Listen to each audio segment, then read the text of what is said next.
जी आज दो topics discuss करने हैं और कल चूँकि ज़रा ज़्यादा थोड़ा काम कर लिया था तो लिहाजा आज कोशिश करेंगे कि थोड़ा ज़रा नरम नरम सी एक दो टॉपिक्स हैं। एक टॉपिक तो बिल्कुल ही एक किस्म का थ्योरेटिकल है लेकिन ज़रूरी है, और दूसरा टॉपिक है गपशप। तो बहरहाल जो आसान सा कोड वाला पोर्शन है थोड़ा सा उसको देखते हैं और फिर उसके बाद जो थ्योरेटिकल थोड़ी सी बात आप लोगों के साथ करनी है उसकी तरफ फिर आते हैं। तो लिस्ट्स वगैरह की जितनी तफसील थी वो हमने देख ली है।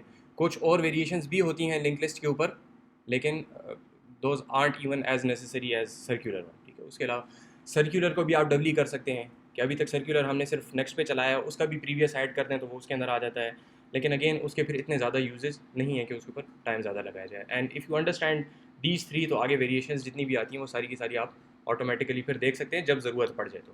ठीक है जी, मैंने आप लोगों को पहले बताया था कि इस कोर्स के अंदर कुछ इस तरह की चीज़ें हैं जो कि आम तौर पे जहाँ पे अच्छा पढ़ाया जाता है डाटा स्ट्रक्चर्स वहाँ पे कवर की जाती हैं, लेकिन मेरे ख्याल में जिस वजह से कोर्स मैंने किया कि मेरे ख्याल में वो चीज़ें इतनी ज़रूरी नहीं हैं कि उनके ऊपर ज़्यादा टाइम लगाया जाए।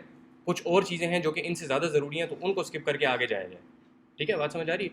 तो कुछ चीज़ें हम इस तरह बीच में स्किप करेंगे जो कि टिपिकली की जाती हैं, लेकिन if you understand this concept तो वो आगे कवर हो जाएगा। कुछ इस तरह की चीज़ें हैं जो कि कहीं पे भी इस्तेमाल नहीं होती, लेकिन वो जॉब इंटरव्यूज़ वगैरह में पूछते हैं थोड़ी सी। ठीक है, वो जब आएंगी तो मैं साथ साथ आप लोगों को जॉब इंटरव्यूज़ में जिस किस्म की बात होती है वो बता दिया करूँगा, ताकि आप एटलीस्ट उसके लिए प्रिपेयर्ड हो। वहाँ पे आपको ये ना कहना पड़े कि जी हमें तो पढ़ाया नहीं गया था। ठीक है, ऑल्दो कि दैट्स नेवर एन एक्सक्यूज़, लेकिन फिर भी एटलीस्ट आपकी वो बेस भी कवर्ड हो। सही है जी। तो लिस्ट के बारे में जितनी हमने बात करनी थी दैट्स ऑलमोस्ट डन। जो कुछ हमने ज़्यादा तफसील की भी वो उसकी वजह भी आगे जाके थोड़ी सी आ जाएगी। अभी हम कुछ और डाटा स्ट्रक्चर्स की तरफ जाना चाहते हैं, तो हम स्टार्ट उससे करते हैं जो कि हम पहले कर चुके हैं। ठीक है, तो एक डाटा स्ट्रक्चर जो कि हम पहले कर चुके हैं और जो कि पाइथन में तो इंतहाई आसान है, C++ में भी आसान ही था, दैट इज़ द स्टैक। ठीक है जी। तो स्टैक आपके पास किस किस्म का डाटा स्ट्रक्चर होता है? आप लोगों को पता है कि आपके पास लीफो होता है, आपके पास कोई एक चीज़ आप पुश करते हैं। ठीक है, एम्प्टी स्टैक में अगर आपने कोई एक चीज़ पुश की तो वो पुश हो जाएगी, उसमें कोई बड़ी साइज नहीं। उसके बाद अगर आपने कोई चीज़ पुश की तो वो उसके एक किस्म का ऊपर जाएगी, या स्टैक को अपसाइड डाउन करें तो नीचे जाएगी, जो भी सिचुएशन है। लेकिन स्टैक की जो ज़रूरी बात है वो ये है कि अब अगर आपने इस स्टैक में से कोई चीज़ रिट्रीव करनी है तो you would have to get the last one out first.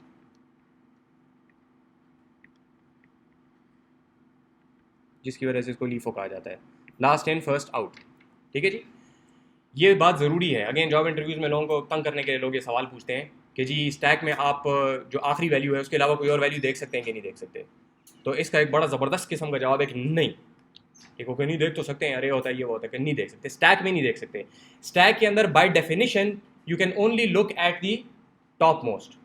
ठीक है जी, बाकी तो ठीक है, चीज़ रैम में पड़ी हुई, आप जाके रैम के अंदर उस जगह को देख सकते हैं, दैट्स अ सेपरेट थिंग। लेकिन स्टैक की जो डेफिनेशन है उसके मुताबिक when ever you push something on the stack और आप उसको देखना चाहें या रिट्रीव करना चाहें तो सिर्फ जो लास्ट मोस्ट रीसेंट आपके पास वैल्यू होती है वो आपको मिलती है। ठीक है जी, बात समझ आ गई? तो ये स्टैक की एक बेसिक प्रॉपर्टी है। अगर कोई भी चीज़ ऐसी है जो कि आपको दरमियान वाली वैल्यूज दे रही है तो दैट्स नॉट अ स्टैक।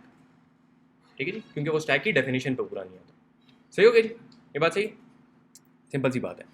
इसके बाद आप चीज़ें पुश करते रहते हैं और स्टैक जो है वो हम कहते हैं कि स्टैक इज ग्रोइंग। जब अगर स्टैक की कोई लिमिट हो और वहां से स्टैक आप ज़्यादा चीज़ें पुश करने की कोशिश करें तो उसको कहते हैं, जब स्टैक के अंदर जितनी लिमिट है उससे ज़्यादा अगर आप कोई चीज़ पुश करने की कोशिश करें तो क्या होता है, वो ओवरफ्लो होता है। ठीक है, स्टैक ओवरफ्लो। तो स्टैक ओवरफ्लो हो सकता है if you have a limit to the stack, अगर नहीं है तो हो सकता है अगर स्टैक खाली हो जाए और फिर आप कोई चीज़ पॉप करने की कोशिश करें तो आपके पास स्टैक अंडरफ्लो आता है। ठीक है, so you have the push operation, you have the pop operation. सही है जी, ये दो ऑपरेशन एक और है, बाद में थोड़ी देर बाद देखते हैं। यहाँ तक सही हो गया जी। अब हम लोगों ने पहले स्टैक किस तरीके से इंप्लीमेंट किया था, लिंक लिस्ट के जरिए से किया था। C++ में जब किया था एक लिंक लिस्ट बनाई थी और उसके अंदर हमने पुश किया था, पॉप किया था। ठीक है, लिंक लिस्ट यहाँ पे भी हमारे पास मौजूद है, हमने भी बना ली है, लेकिन हमने तो एम बनाई है सीखने के लिए। पाइथन में पहले से हमारे पास लिस्ट मौजूद है, तो अब चाहे हम पाइथन की लिस्ट इस्तेमाल करें या हम अपनी बनाई हुई लिस्ट इस्तेमाल करें, आपको ये अंदाजा होना चाहिए कि because of the concept of abstraction हमें कोई फर्क नहीं पड़ता। ठीक है, अब चाहे हम पाइथन की लिस्ट ले लें या अपनी लिस्ट का ऑब्जेक्ट ले लें, दोनों एक ही बात है।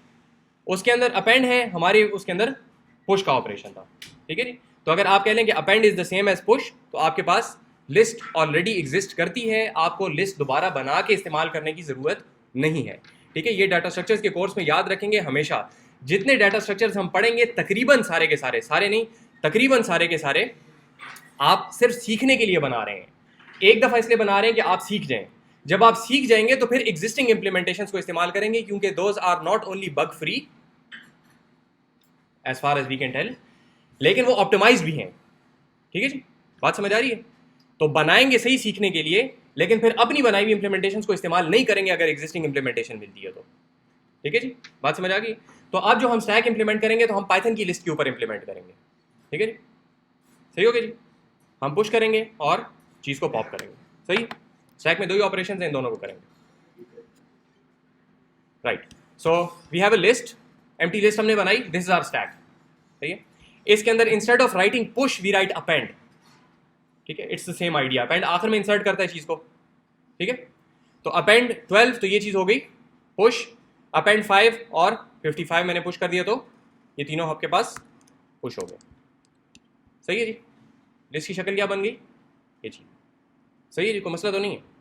ओके, अगर पॉप करना चाहते हैं तो आप इसको पॉप भी कर सकते हैं। ये आपके पास वैल्यूज पॉप होकर आ रही हैं, पहले 55 फिर 5 और फिर 12। ठीक है जी, इसीलिए कहा था आज का लेक्चर बिल्कुल ही गाप है, बस यही चीज़ें हैं। अगर आपके पास स्टैक खाली है और आप उसको पॉप करने की कोशिश करते हैं तो you get an index error. ठीक है, which is essentially the same as your underflow. ठीक है जी, स्टैक अंडरफ्लो है आपके पास। सही है, ये बात ठीक है? अच्छा, एक और चीज़ देखें, S dot append 1, S dot append 2, S dot append 3, और मैंने एस को प्रिंट किया। चलें, ये तो खैर मैंने सिर्फ अपने देखने के लिए किया है, लेकिन मैं एस ऑफ 1 को अगर आउटपुट करता हूं तो क्या आउटपुट आया? 2। ठीक है, तो अब बताएं कि ये एस जो है ये स्टैक है कि नहीं है? कौन सा, क्या समझ नहीं आई?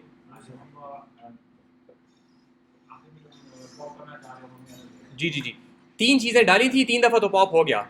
अब स्टैक खाली है तो खाली स्टैक पे अगर आप पॉप करेंगे तो you get an index error. Stack underflow, जब स्टैक खाली हो और आप पॉप करने की कोशिश करें तो अंडरफ्लो होता है, जब स्टैक भरा हो और आप पुश करने की कोशिश करें तो ओवरफ्लो होता है। ज़्यादा भर जाता है, या अंडरफ्लो का मतलब है कि इंग्लिश में अंडरफ्लो का कोई मतलब नहीं। जी, वापस आ जाएं, ये बताएं, S1 को मैं एक्सेस कर सकता हूँ, ये S स्टैक है कि नहीं है? नहीं है, क्योंकि मैं दरमियान में एक वैल्यू को एक्सेस कर रहा हूँ जो कि स्टैक में नहीं होता। तो मसला ये है कि पाइथन की लिस्ट जब हम इस्तेमाल करते हैं तो पाइथन की लिस्ट बाकी काम तो हमारा सही कर रही है, लेकिन टेक्निकली हम इसको स्टैक कह नहीं सकते। ठीक है जी, बताइए, तो हम इसके लिए क्या इलाज करते हैं? हम इसके लिए इलाज ये करेंगे कि इस लिस्ट को हम एक डब्बे के अंदर बंद कर देते हैं, और उस डब्बे के अंदर हम ये रिस्ट्रिक्शन ले आएंगे कि भाई ये काम आप कर सकते हैं और इसके अलावा कोई काम नहीं कर सकते। ठीक है जी, तो हम एक क्लास बनाते हैं, ये बात पूरी हो जाएगी तो फिर इतनी कॉम्प्लिकेटेड नहीं है। We create a class stack. ठीक है, इसके कंस्ट्रक्टर में वही लिस्ट हमने बनाई, self dot L is an empty list, वही लिस्ट है, इसके अंदर कोई बड़ी साइंस नहीं है। फिर हमने एक पुश का ऑपरेशन बनाया विच टेक्स अ वैल्यू, और क्या करता है, उसी लिस्ट के अंदर अपेंड कर देता है। ठीक है, हमने कहा था नहीं जी अपेंड को हम पुश कहेंगे, वो मसला भी खत्म। अब हम पुश ही कहेंगे, क्योंकि स्टैक के अंदर पुश का ऑपरेशन होता है, अपेंड नहीं होता। ठीक, पॉप का एक फंक्शन बनाया, self dot L dot pop, तो पुश भी हो रहा है, पॉप भी हो रहा है। ठीक है, और वो जो एस ऑफ 1 हम एक्सेस कर रहे थे, करने की कोशिश कर लेते, पहले ये देख लें, हमने बनाया इज इक्वल टू स्टैक, तो इस स्टैक के अंदर इंटरनली एक लिस्ट इंप्लीमेंट हो रही है, लेकिन because of abstraction we don't care. हमारे हिसाब से this is a stack which should have 2 operations, push and pop. ठीक है, हम ये वैल्यूज पुश करते हैं, पुश और पुश।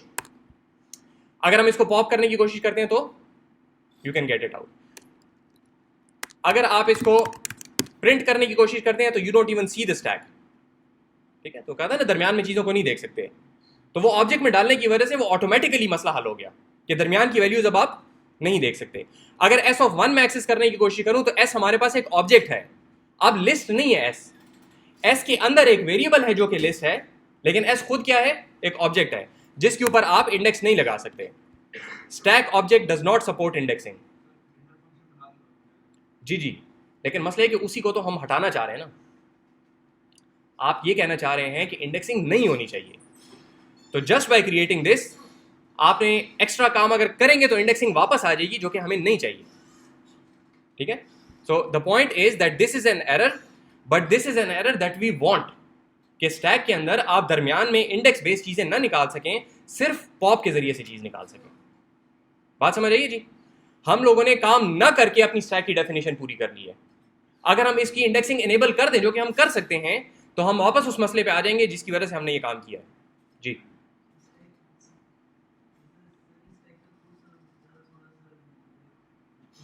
मुझे नहीं समझे, तेज बोलें थोड़ा। जी जी, स्टैक का कोड ये रहा। आपके पास एक क्लास है जिसके कंस्ट्रक्टर के अंदर हमने एक लिस्ट बनाई है, ठीक है, एल के नाम से, self dot L is equal to empty list, सही। पुश में उस लिस्ट के अंदर हम कर रहे हैं अपेंड उसी वैल्यू को, और पॉप में उसी लिस्ट में से हम पॉप करके वैल्यू रिटर्न कर रहे हैं, बस इतना सा कोड है। एक सेकंड, इंडेक्सिंग हमने रोकी नहीं है।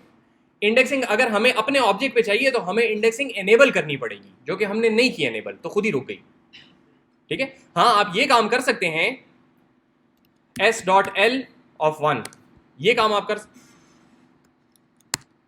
किधर है यार, अरे तो यहाँ आ रहा है, ये काम आप कर सकते हैं, but now you are just making life difficult for yourself, ठीक है। जब एक ऑब्जेक्ट आपको एक पब्लिक फंक्शन दे नहीं रहा तो आप क्यों इस तरह की हरकत कर रहे हैं? ये तो आप एब्स्ट्रैक्शन ब्रेक कर रहे हैं, उसके बाद किसी की कोई जिम्मेदारी नहीं है। ये बात समझ आइए ना जी, ठीक है। जब आप एब्स्ट्रैक्शन ब्रेक कर रहे हैं, पब्लिक फंक्शंस के अलावा किसी चीज को एक्सेस कर रहे हैं, फिर तो आपका अपना कसूर। ये बात सही होगी, ठीक है। जी जी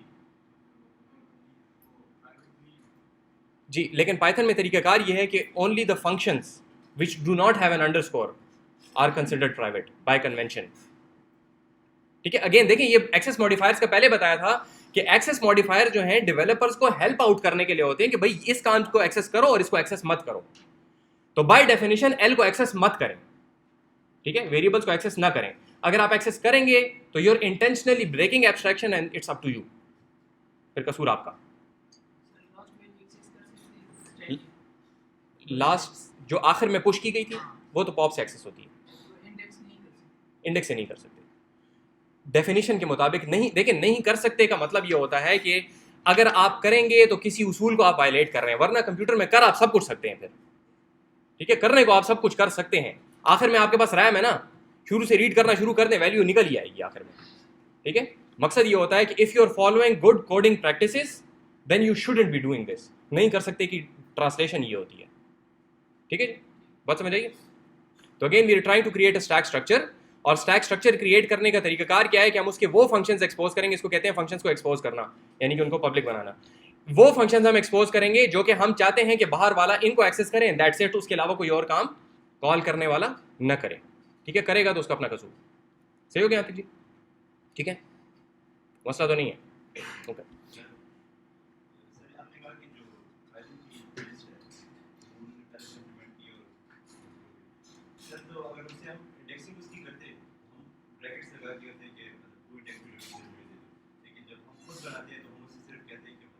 जी जी जी, हम अपनी लिस्ट में भी इंडेक्स के जरिए से निकाल सकते हैं, ठीक है। हम लूप करके गेट का फंक्शन कॉल कर रहे थे ना, ठीक है, तो हम सिंटेक्स यूज़ कर सकते हैं, उसका अपना तरीका है, लेकिन इट्स नॉट वेरी यूजफुल, तो इस वजह से मैं उसकी बात नहीं करता हूँ। कर सकते हैं, ठीक है, किसी वक्त टाइम मिला तो करा देंगे, इतना मुश्किल नहीं है, एक आध फंक्शन होता है, लेकिन डेंडर फंक्शन आपको पता, वो बता दें उसको, ठीक है जी। सही हो गया यहाँ तक। एक फंक्शन और होता है स्टैक में जो कि स्टैक की डेफिनेशन को भी वायलेट नहीं करता और इस्तेमाल भी किया जाता है, तो उसको भी देख लें। फंक्शन ये है, देखिए, अगर आप पॉप करेंगे आखिरी वैल्यू, अगर आप देखना चाहते हैं कि क्या है, और आप पॉप करेंगे तो वो तो स्टैक से रिमूव भी हो जाएगी। आप रिमूव नहीं करना चाहते, सिर्फ देखना चाहते हैं, तो उसका तरीका क्या है कि पॉप करें, वैल्यू सेव कर लें और वापस पुश कर दें। ऐसा भी कर सकते हैं, देख लेंगे ना, देख भी लेंगे और स्टैक चेंज भी नहीं होगा, लेकिन ये एक्स्ट्रा काम है। तो हम क्या करते हैं, एक नया फंक्शन बनाते हैं विच इज कॉल्ड पीक। तो ये भी स्टैक के 3 स्टैंडर्ड ऑपरेशंस में से तीसरा है, जो कि इतना इस्तेमाल नहीं होता लेकिन इस्तेमाल किया जाता है। पीक एसेंशियली मींस कि आखिरी जो आपके पास वैल्यू इंसर्ट की गई थी, जो पुश की गई थी, उसको सिर्फ मुझे रिटर्न कर दो, पॉप ना करो, ठीक है जी। तो ये इतना सा ऑपरेशन है कि जो आखिरी वैल्यू पुश की गई थी उसको सिर्फ मुझे रिट्रीव करके दे दो, पॉप ना करो, स्टैक को अपनी जगह पे छोड़ दो, सिर्फ वो वैल्यू मुझे दे दो, ठीक है जी। तो पीक का ऑपरेशन जो है वो बिल्कुल सिंपल सा है। अगेन यहाँ पे हमने इसको इंप्लीमेंट कर लिया, सेल्फ डॉट एल में से लास्ट वैल्यू रिटर्न कर दो, ठीक है। तो पॉप चूंकि नहीं करा तो स्टैक अपनी जगह पे वैसे का वैसा रहेगा, सही है जी। If you insert this thing over here, आपने वैल्यूज इंसर्ट की 1 2 और 3, ठीक है जी। 1 2 और 3 आपने इंसर्ट की, जब आपने पी किया तो आपको क्या वैल्यू मिली, 3। फिर जब आपने पॉप किया तो वही 3 वैल्यू वापस बाहर आई क्योंकि पीक ने वैल्यू को रिमूव नहीं किया था, ठीक है जी। फिर आपने पीक किया तो वैल्यू मिली 2 क्योंकि उससे पहले 2 इंसर्ट की गई थी, और फिर पॉप किया तो आपके पास 2 वैल्यू आ गई, ठीक है जी। और ये नथिंग टू पीक ऐसे लिखा हुआ है क्योंकि यहाँ पे आपके पास आ जाएगा। यहाँ तक सही है जी, ठीक है। तो बस ये स्टैक की बेसिक सी 3 ऑपरेशन है, इसके अंदर कोई बड़ी साइंस नहीं है। आप पुश करते हैं, पॉप करते हैं और पीक कर सकते हैं, दैट्स इट। क्लास के अंदर हमने इसको क्यों बंद किया है? नंबर 1, फंक्शन के नाम वही हो जाए जो कि हमें चाहिए। नंबर 2, एक ऐसा ऑपरेशन था जो कि स्टैक में नहीं होता लेकिन लिस्ट में था, तो उसको रिमूव करने के लिए, उसको हटाने के लिए हम लोगों ने उसको एक एब्स्ट्रैक्शन के अंदर बंद कर दिया, क्लास के अंदर बंद कर दिया, ठीक है जी। हम तक सही? अच्छा जी। अब आगे स्टैक की 2 केस स्टडीज हम करना चाहते हैं। स्टैक की 2 केस स्टडीज हम करना चाहते हैं जिससे आपको थोड़ा सा अंदाजा हो जाएगा कि स्टैक किस किस्म के काम में इस्तेमाल किया जाता है। स्टैक का इस्तेमाल बहुत ज़्यादा है, लेकिन उसका इस्तेमाल जो है उन चीज़ों में आता है जो कि एल्गोरिथम थोड़े बाद के हैं, ठीक है। तो अभी स्टैक की जो आसान एग्जांपल्स हैं जो कि इस लेवल पे आपको समझ आती हैं आसानी से, वो 1-2 ही एग्जांपल्स हैं, ज़्यादा नहीं है। लेकिन अगर इनको देख लें अच्छे तरीके से तो जब स्टैक की एडवांस यूजेस आएंगे, ऑपरेशंस इतने ही हैं, पुश, पॉप और पीक, बस यही है। लेकिन इस्तेमाल जो है वो थोड़ा सा आगे जाके तफसीली जब आता है तो उस वक्त समझ आ जाएगी, लेकिन फिलहाल हम वो स्टडीज इसलिए नहीं कर सकते क्योंकि वो एल्गोरिथम्स कॉम्प्लिकेटेड है, ठीक है। तो सिंपल सी 1-2 एग्जांपल्स करेंगे। पहली एग्जांपल जो है that is called bracket matching,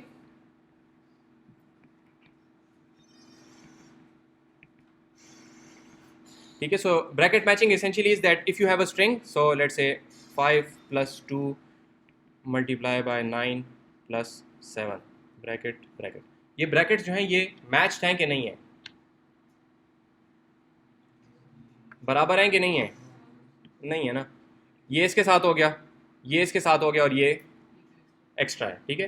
तो अगर कोई चीज़ कम है या ज़्यादा है, ओपनिंग ब्रैकेट ज़्यादा है या क्लोजिंग ब्रैकेट ज़्यादा है, तो इसको हम कहते हैं कि ये ब्रैकेट्स मैच नहीं है, ठीक है। और अगर दोनों बराबर हो तो फिर हम कहते हैं कि ब्रैकेट्स मैच्ड है, ठीक है। ये आप लोग जब भी कोड वगैरह करते हैं तो आपको पता होगा कि वो ब्रैकेट मैचिंग का एरर आपको देता है, तो ये आमतौर पर इस्तेमाल होती है। इसके लिए तरीक़ेकार जो है वो स्टैक इस्तेमाल किया जाता है, ठीक है। तो स्टैक इस्तेमाल करने के लिए पहली बात तो ये कि स्टैक इस्तेमाल करने की वजह क्या है, हम सिर्फ गिनती क्यों नहीं कर सकते, ठीक है। हम गिन लेना कि ओपनिंग ब्रैकेट्स कितनी है, क्लोजिंग ब्रैकेट्स कितनी है, तो काम हो जाएगा, है जी।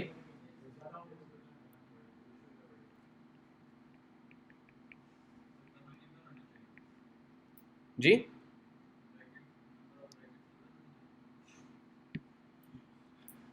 मैच करने में और इक्वल होने में फ़र्क है, ठीक है। देखें, ये आपने ओपन की, ये ओपन की, 5, ये दूसरा ब्रैकेट आ गया यहाँ पे, ये ब्रैकेट आपने क्लोज कर दिया और ये 2 ब्रैकेट भी क्लोज कर दिए। ये मैच है कि नहीं है? नहीं है ना, हालांकि गिनती बराबर है, ठीक है। तो आप सिंपली गिनती नहीं कर सकते, बात समझ आई जी। पहले जहन में ये आता है कि जिनको आप काउंट कर लें, ओपनिंग कितनी है, क्लोजिंग कितनी है, ठीक हो जाएगा। लेकिन काउंट से मसला इसलिए नहीं हल होगा क्योंकि ऑर्डर से भी फर्क पड़ता है। और ऑर्डर क्या होता है? जो ब्रैकेट पहले खुलेगी वो, जो ब्रैकेट पहले खुलेगी वो बाद में बंद होगी। आप लोग जबरदस्ती स्टैक की डेफिनेशन मत फिट करें इसके ऊपर, मुझे बताएं जो ब्रैकेट पहले ओपन होती है वो पहले क्लोज होती है कि बाद में? बाद में होती है ना, ठीक है। और जो बाद में ओपन होती है वो पहले क्लोज होती है, ठीक हो गया। ये बात सही है यहाँ तक, जिसका मतलब है कि अगर मेरे पास ये ब्रैकेट आ गया तो इस ब्रैकेट को कहीं जाके क्लोज होना चाहिए, ठीक है। मैं अपने पास एक रख लेता हूं इसको कि इस ब्रैकेट को आगे जाके कहीं पे क्लोज होना चाहिए। इसके बाद अगर ये ब्रैकेट ओपन हुआ तो अब पहले किसको क्लोज होना चाहिए? छोटी ब्रैकेट की बड़ी ब्रैकेट? छोटी ब्रैकेट। तो इसको मैं यहां रख लेता हूं कि इसके बाद मुझे ये चीज चाहिए होगी कहीं पे। अगर पहले ये आ गई तो काम गलत हो जाएगा, पहले इसको आना चाहिए, ठीक है। इसके बाद अगर एक स्क्वायर ब्रैकेट आ जाती है तो अब पहले क्या चीज, क्लोजिंग ब्रैकेट कौन सी आनी चाहिए? स्क्वायर ब्रैकेट, ठीक है। फर्ज करें यहां पे 5 लिखा था और स्क्वायर ब्रैकेट आ गई, ठीक है। तो अब कौन सी आनी चाहिए? स्क्वायर ब्रैकेट आ गई तो ये तो खत्म हो गया ना, ठीक है। अब आपके पास पैरेंथेसिस आनी चाहिए, और अब कौन सी आनी चाहिए? कर्ली ब्रैकेट, ठीक है। लॉजिक सही है, ठीक है। जब आपके पास कोई ओपनिंग ब्रैकेट आ जाए तो आपने क्लोजिंग ब्रैकेट को अपने पास किसी ऐसी जगह पे रख लेना है जहां पे कल आपको जरूरत पड़ेगी तो आप उसको लेंगे। लेकिन जब कोई नई ब्रैकेट आ जाए तो आपने इसको इससे पहले रिट्रीव करवाना है। क्लोजिंग ब्रैकेट बाद में ओपनिंग ब्रैकेट के, बाद में आने वाली ओपनिंग ब्रैकेट की कॉरेस्पॉन्डिंग क्लोजिंग ब्रैकेट पहले आनी चाहिए। जो ओपनिंग ब्रैकेट बाद में आएगी उसकी क्लोजिंग ब्रैकेट पहले आनी चाहिए, ठीक है, लास्ट इन फर्स्ट आउट, ठीक है जी। तो यहाँ पे ये स्ट्रक्चर जो हम इस्तेमाल कर रहे हैं दैट इज ए स्टैक। अब लॉजिक सुने, या पहले लॉजिक बोलें, क्या लॉजिक करेंगे, कौन बोलेगा, हाथ खड़ा करें।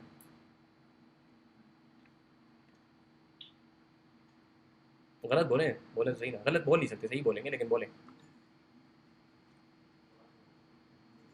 आसिम बोलेगा, चलो मेरे सामने आसिम आओगे, बोले बोले क्या लॉजिक करेंगे। लास्ट इन फर्स्ट आउट तो करेंगे, मैं कोड लिखना शुरू कर रहा हूँ तो क्या पहले क्या लिखूँ, फंक्शन बना दिया ना मैंने ब्रैकेट मैचिंग का, फंक्शन की पहली लाइन में क्या लिखूँ, किस चीज़ को पुश करूँगा, कौन सी वैल्यू को, ब्रैकेट को। ब्रैकेट के लिए पहले मुझे ब्रैकेट तक पहुँचना पड़ेगा ना, ठीक है, तो कोई लूप चलाऊंगा कि सारी चीज़ों के ऊपर चलाएं, एक एक करके कैरेक्टर उठाना पड़ेगा ना वो लूप बोले मुझे।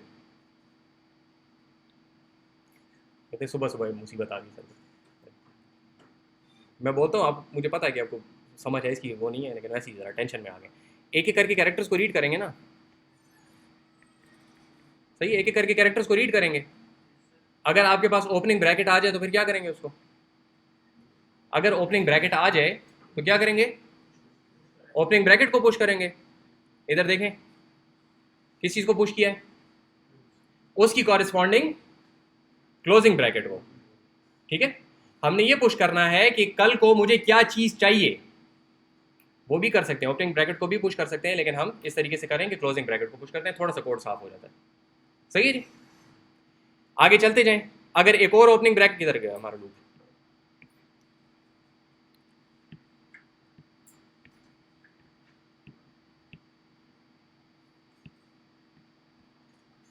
ये हो गया। आगे चलते जाएं, अगर एक और ओपनिंग ब्रैकेट आ गई तो ओपनिंग ब्रैकेट को, ओपनिंग ब्रैकेट के कॉरेस्पॉन्डिंग क्लोजिंग ब्रैकेट को पुश कर दे स्टैक पे, करते रहें। जब कोई क्लोजिंग ब्रैकेट सामने आए तो क्या करें, जाकर देखें कि वहां से जो चीज बाहर निकल रही है ये दोनों मैच कर रही है अब कि नहीं कर रही, ठीक है। जो क्लोजिंग ब्रैकेट आई है, अगर जो क्लोजिंग ब्रैकेट चाहिए वो और ये दोनों बराबर है तो इसका मतलब है कि काम ठीक चल रहा है। अगर ये दोनों बराबर नहीं है इसका मतलब है कि मिसमैच है यहाँ पे, समझिए बात की। दोबारा देखें, आपने ये कहा कि ओपनिंग ब्रैकेट जैसे ही आई तो इसकी क्लोजिंग ब्रैकेट मैंने स्टैक पे पुश कर दी, फिर ओपनिंग ब्रैकेट आई मैंने इसकी क्लोजिंग ब्रैकेट स्टैक पे पुश कर दी, फिर ओपनिंग ब्रैकेट आई मैंने इसकी क्लोजिंग ब्रैकेट स्टैक पे पुश कर दी। ये फालतू है, इसका कोई मकसद नहीं है यहाँ पे, ठीक है, बीच में डिजिट्स आ सकते हैं, कोई मसला नहीं। क्लोजिंग ब्रैकेट जैसे ही आई तो अब मैंने देखना है कि ये क्लोजिंग ब्रैकेट और जो यहाँ से चीज़, जो चीज़ पॉप की गई है ये दोनों मैच कर रही हैं कि नहीं कर रही। अगर नहीं कर रही तो इसका मतलब है कि मिसमैच है। चाहिए क्या था, जो स्टैक से आया, मिला क्या, जो स्ट्रिंग से आया, ठीक है, बात समझ आई। तो अगर मिसमैच है तो एक मिनट कोड दिखाता हूँ फिर उसके बाद। अगर आपके पास मिसमैच है तो फिर ब्रैकेट्स मैच नहीं कर रहे।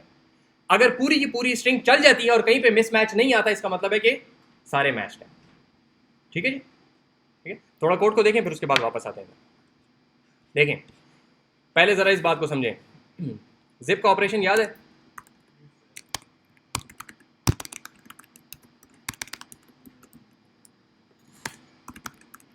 गौर से देखें, अच्छा इधर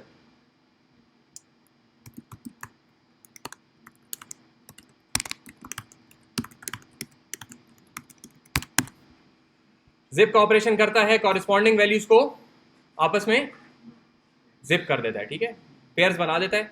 अगर इसको मैं डिक्शनरी में कन्वर्ट करूं तो क्या होगा, 1 की हो जाएगी और 4 वैल्यू हो जाएगी, 2 की हो जाएगी और 5 वैल्यू हो जाएगी, 3 की हो जाएगी और 6 वैल्यू हो जाएगी, ठीक है जी, यहां तक बात सही है। अच्छा, आपके पास जिप जो है वो किसी भी सीक्वेंस पे काम करता है, वी कैन से 1 2 3,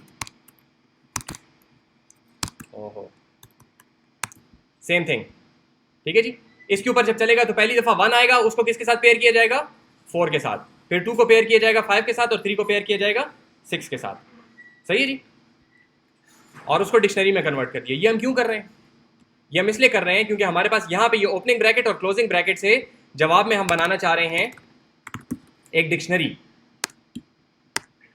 देखिए ये डिक्शनरी हम बनाना चाह रहे हैं ताकि जब भी हमारे पास कोई ओपनिंग ब्रैकेट आए तो उसकी क्लोजिंग ब्रैकेट हम आसानी से निकाल सकें। हम कहें ये वाली डिक्शनरी, ये इसकी ओपनिंग ब्रैकेट है, मुझे क्लोजिंग ब्रैकेट दे दो। समझ रही बात की? ठीक है, इसको हम बहुत सारे तरीकों से कर सकते हैं।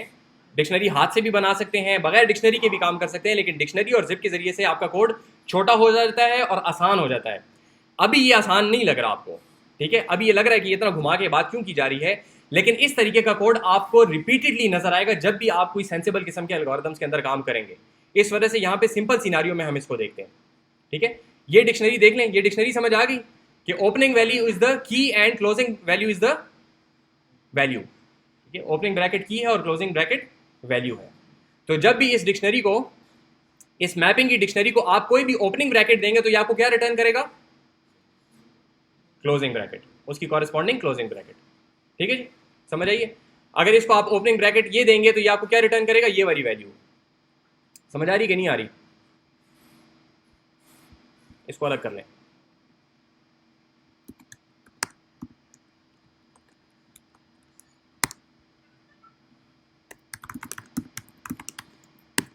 देखें, ओपनिंग ब्रैकेट ये है, क्लोजिंग ब्रैकेट्स ये हैं। जब आप इसको जिप करते हैं तो जिप क्या करता है? पहली वाली को पहले वाले के साथ पेयर कर देता है। Opening brace, opening parenthesis closing parenthesis के साथ पेयर हो गई। ठीक है, जब आप इसको डिक्शनरी में कन्वर्ट करेंगे तो इसे क्या बन जाएगा? ओपनिंग ब्रैकेट की होगी और क्लोजिंग ब्रैकेट उसकी वैल्यू होगी। तो अब अगर आप इसको कहते हैं कि मैपिंग से मुझे ये वाली ब्रैकेट दो, तो ये आपको क्या रिटर्न करेगा? उसकी कॉरेस्पॉन्डिंग क्लोजिंग ब्रैकेट। ठीक है जी, सही है कि नहीं? अगर आप इसको ये देते हैं, ये वाली ब्रेस देते हैं अगर आप इसको, तो ये आपको क्लोजिंग ब्रेस रिटर्न करता है। सही है जी। इस पूरे किस्से से हम लोगों ने सिर्फ इतना किस्सा बनाया, ये मैपिंग वाली डिक्शनरी क्रिएट की है। ठीक है, अपनी आसानी के लिए। ऑल्दो कि अभी आसानी नहीं लग रही, आई अंडरस्टैंड, लेकिन इस सिंटेक्स को समझेंगे, रिपीटेडली इस्तेमाल होता है पाइथन के कोड में। ठीक है जी, समझ आ गई बाकी? जिप काम ही इस तरह करता है।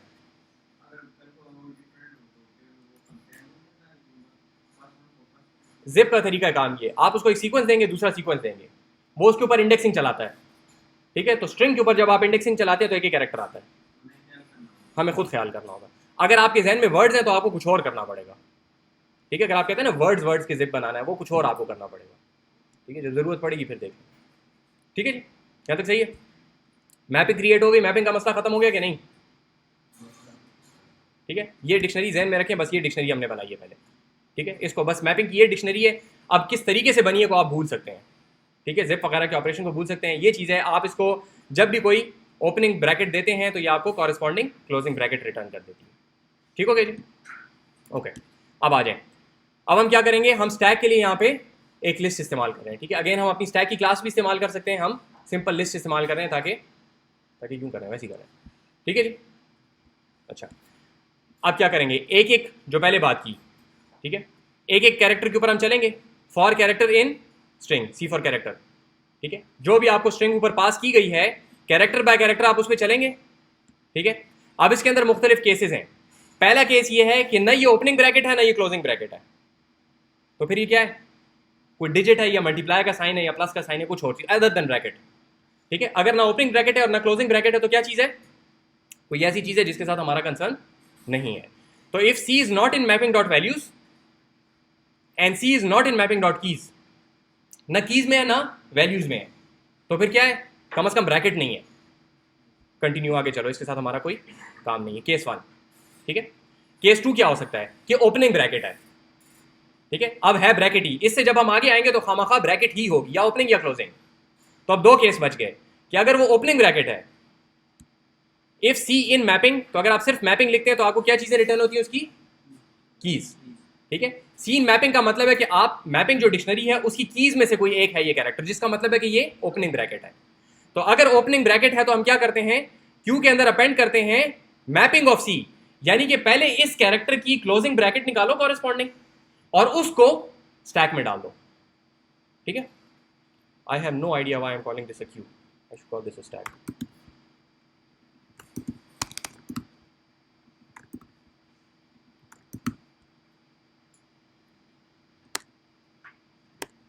सही है, ठीक है जी। सो स्टैक के अंदर क्या कर दो, अपेंड कर दो या पुश कर दो इसकी कॉरेस्पॉन्डिंग वैल्यू को। सही हो गया, दो केसेस हो गए। नंबर 1, वो कोई ब्रैकेट है ही नहीं, किस्सा खत्म। नंबर 2, ओपनिंग ब्रैकेट है तो हमने सिंपली क्या करना है कि इसकी कॉरेस्पॉन्डिंग क्लोजिंग ब्रैकेट को हमने स्टैक में पुश कर देना है, ठीक। तीसरा केस, अब अगर आपके पास क्लोजिंग ब्रैकेट आ गई है, ठीक है, तीसरा केस क्या हो सकता है, इसको थोड़ी देर के लिए छोड़ें।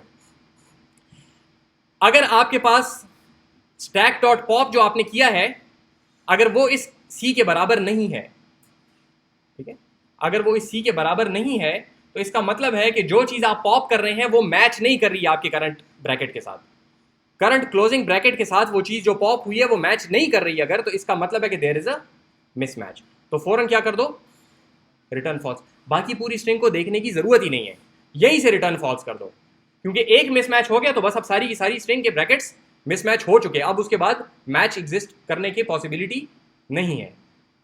ठीक हो गया जी।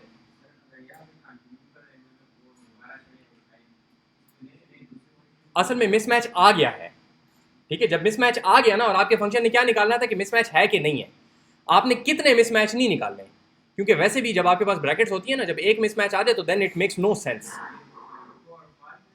ट्रू और फॉल्स रिटर्न करेगा, मैच है, मैच है या नहीं है, ठीक है, हाँ या ना, ठीक है जी। केस देखें,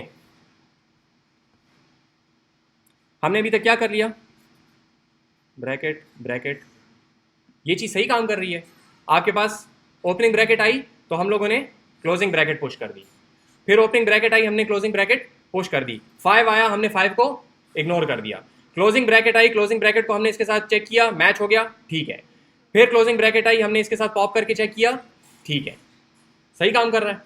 एक मसला रह गया, उसको देखें, ये चीज है, स्ट्रिंग हमारी है, मैच्ड है कि नहीं है, मैच्ड नहीं है ना, मैच्ड, स्ट्रिंग के ऊपर लूप चलाएं, ओपनिंग ब्रैकेट आई, इसकी क्लोजिंग ब्रैकेट हमने स्टैक पे पुश कर दी, ओपनिंग ब्रैकेट आई हमने स्टैक के ऊपर पुश कर दी, 5 आया हमने उसको इग्नोर कर दिया, क्लोजिंग ब्रैकेट आई, चेक किया, मैच हो गई, ठीक है, स्ट्रिंग खत्म, लूप खत्म, लेकिन चीज तो कुछ रह गई ना वहां पे, सही है। मसला ये है कि अगर आपके पास स्टैक जो है, आखिर में स्टैक में कोई चीज रह गई है, अगर स्टैक खाली नहीं है तो फिर कुछ मसला है, मिसमैच है, ठीक है। या दूसरा केस,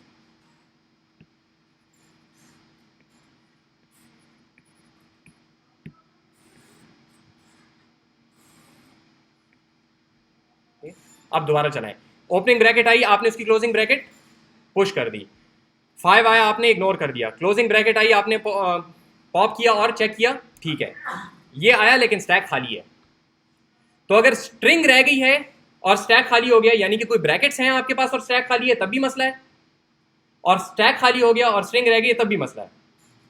ऐसे सारे ला दोनों एक ही बात की है मैंने।